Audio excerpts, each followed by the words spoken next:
La musique est pour moi une distraction utile. Un outil de concentration. Elle empêche ma voix intérieure de divaguer.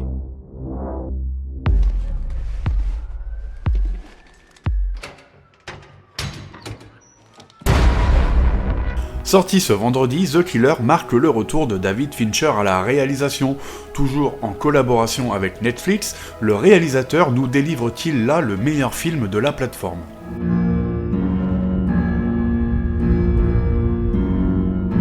Vous êtes-vous déjà demandé ce qui se passe par la tête d'un tueur à gages avant qu'il n'abatte sa cible ? C'est par cette simple question que David Fincher va tenter de nous embarquer dans cette histoire de tueur à gages qui tourne mal après un contrat manqué. Voilà les conditions. Les tueurs en série, David Fincher connaît bien, puisqu'on lui doit les géniaux Seven et Zodiac, ainsi que la série, à mon sens, beaucoup trop sous-cotée, Manhunter. Mon approche est purement logistique. Si je suis efficace, c'est grâce à un simple fait. Cette fois, il adapte une bande dessinée française, nommée Le Tueur, du dessinateur Luc Jacamon et du scénariste Max. Par ailleurs, pour la petite anecdote, ce dernier avait déjà inspiré Hollywood, puisqu'en 2013, Du plomb dans la tête avec Sylvester Stallone s'en était largement inspiré. J'en ai rien à. David Fincher confie donc le rôle principal à Michael Fassbender, de retour donc au cinéma après une carrière mise entre parenthèses pour se consacrer au sport automobile, avec d'ailleurs plus ou moins de succès. Dosyć mocno na wyjściu z zakrętu Porsche.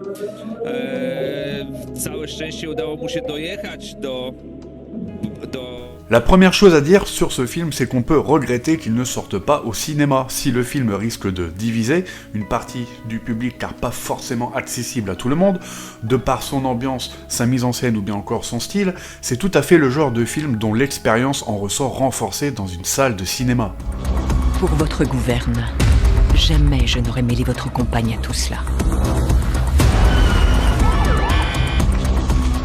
Au-delà de ça, ne vous attendez pas à des gunfights en veux-tu en voilà et de l'action plein la rétine, car c'est clairement pas le but du film.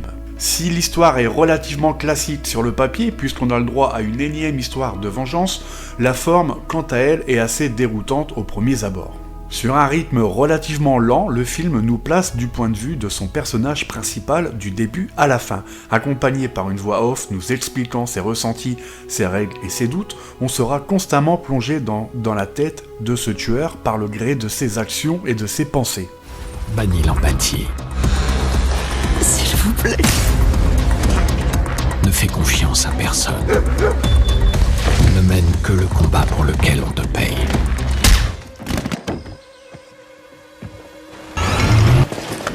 Respire.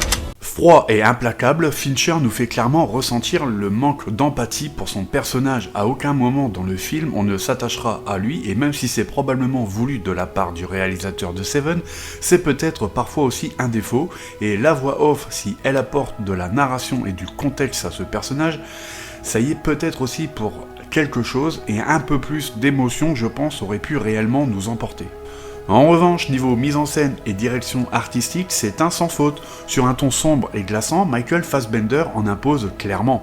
Il se fera passer tour à tour pour un touriste, un agent d'entretien ou même encore un client d'un club de gym. Le mec, c'est un vrai caméléon. Il évolue aussi donc dans un monde connecté, il peut même commander ses outils sur Amazon pour se les faire livrer ici et là. En somme, il délivre la mort à domicile exactement comme des chauffeurs Uber Eats délivrent des pizzas. Du calme.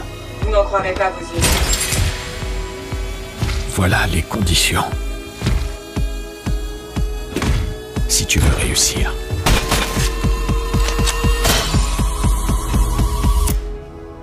A noter, pour moi c'est peut-être le moment fort du film, donc une scène de baston à la John Wick dans une maison ultra percutante par sa mise en scène et la violence des coups qui sont portés, et qui restera comme l'un des seuls moments d'action forts du film.